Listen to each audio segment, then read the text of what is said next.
Thank you so much for being subscriber to my YouTube channel. Kevin spelling course అనే course నేను ఎందుకు చేశానంటే, students నన్ను విపరీతంగా సార్ స్పెల్లింగ్స్ చదివేటప్పుడు మాకు ఇబ్బంది అవుతుంది. దీనికోసం ఏమైనా కోర్స్ చేయండి అని అడగడం వల్లనే నేను చేశాను.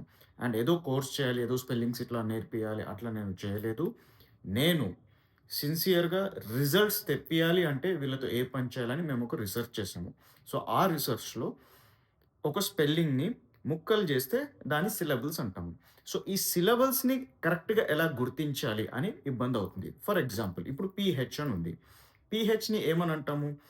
ఫా అన్న సౌండ్ వస్తది. Like graph.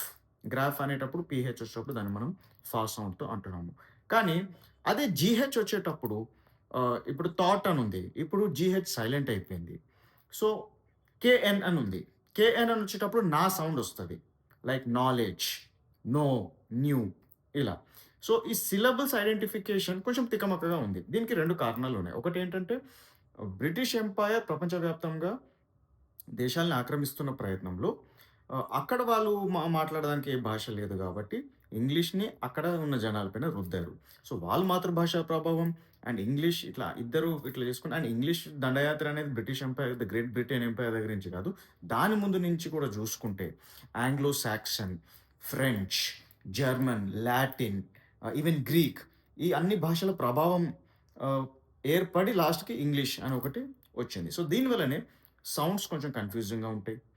అండ్ కరెక్ట్‌గా సిలబుల్స్ ఐడెంటిఫై చేయడం స్టూడెంట్స్‌కి ఇబ్బందవుతది. అండ్ ఎప్పుడైతే ఆ ముక్కల్ని ఐడెంటిఫై చేయడం డిఫికల్ట్ అవుతదో, దాన్ని కూడి స్పెల్లింగ్ చదవడం డిఫికల్ట్ అయితది. స్పెల్లింగ్ చదవడం రాకపోతే book reading, news paper reading చదవడం అనేది కష్టమైతది. చదవడమే కష్టమయ్యేటప్పుడు సెంటెన్స్ ఫార్మేషన్ అన్నా, వొకాబులరీ ఎలా పెంచుకోవాలి, రైటింగ్ స్కిల్స్ వరకు వెళ్ళడం అండ్ ఓన్‌గా ఇట్లా వచ్చి కెమెరా ముందు మాట్లాడడము, పబ్లిక్ మీటింగ్‌లో మాట్లాడడము, ఇంటర్వ్యూలో మాట్లాడడం ఇవన్నీ ఇబ్బందయితది. So, this is a very basic problem. అంటే ఏబీసీడీ తర్వాత మొదలయ్యే ప్రాబ్లమ్ ఇదే. సో, అందుకని ఒక వెరీ బేసిక్ కోర్స్ ఉండాలని చెప్పేసి కోర్స్ తయారు చేసాము. అండ్ ఎగ్జాక్ట్‌లీ ఈ ప్రాబ్లమ్స్‌ని ఐడెంటిఫై చేస్తున్నట్టు. ఏ స్పెల్లింగ్ మీరు చూసినా చూడంగానే ఐడెంటిఫై చేసి కన్ను, మెదడు కోఆర్డినేట్ చేసి కరెక్ట్‌గా చదవగలుగుతది. రీడింగ్ స్పీడ్ పెంచాలి. మీకు ఇంగ్లీష్ భాష పైన మంచి ఆహ్, ప్రేమ కలగాలి. ఒక ప్యాషన్ కలగాలి. I love to read. నాకు చదవడం అంటే చాలా ఇష్టం. అది ఇంగ్లీష్ అంటే చాలా ఇష్టం. ఇప్పుడు నేను స్పెల్లింగ్స్ చదవగలుగుతున్నాను. నాకు ఒక కాన్ఫిడెన్స్ వచ్చింది. అలాంటి ఫీల్ రావాలి. అలాంటి కాన్ఫిడెన్స్ రావాలంటే 4 వీక్స్ నా హోంవర్క్ చేయండి. నేను మిమ్మల్ని అలా తయారు చేయగలుగుతాను. The duration is only 4 weeks. And the fees is 2000.